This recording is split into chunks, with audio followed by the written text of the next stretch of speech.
আসসালামু আলাইকুম গাইস, এটা হলো আমাদের টিক পাখিগুলা। আর এই দেখেন আমাদের টিক পাখির বাচ্চা। আসলে টিক পাখি বাচ্চা দেয় না, তার জন্য আমরা মুরগির থেকেই বাচ্চা নিই। বাচ্চা নিয়ে আমরা এগুলোকে বড় করি অনেক। এর আগের বার একটা বাচ্চা বড় করে ফেলেছিলাম, দুটো বাচ্চা বড় করে ফেলেছিলাম। তারপরেও একটা বাচ্চা রয়েছিল আর দুটো বাচ্চা মারা গেছিল। সর্বমোট 40-50টা বাচ্চা তুলেছিলাম।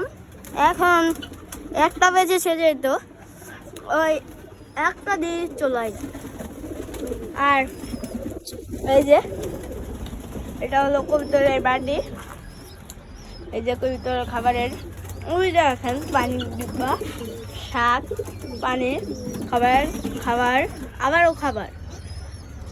আর এই যে দেখেন এখানে বাচ্চা, দেখেন কত সুন্দর সুন্দর মিষ্টি মিষ্টি দুটো বাচ্চা আছে, কিন্তু বাচ্চাকে তো আমরা দেখাশোনা করতে পারছি না।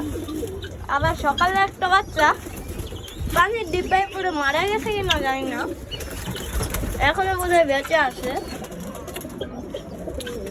আচ্ছা, দেখা যাক। সাদা কালার অনেক সুন্দর একটি বাচ্চা, না মরেনি।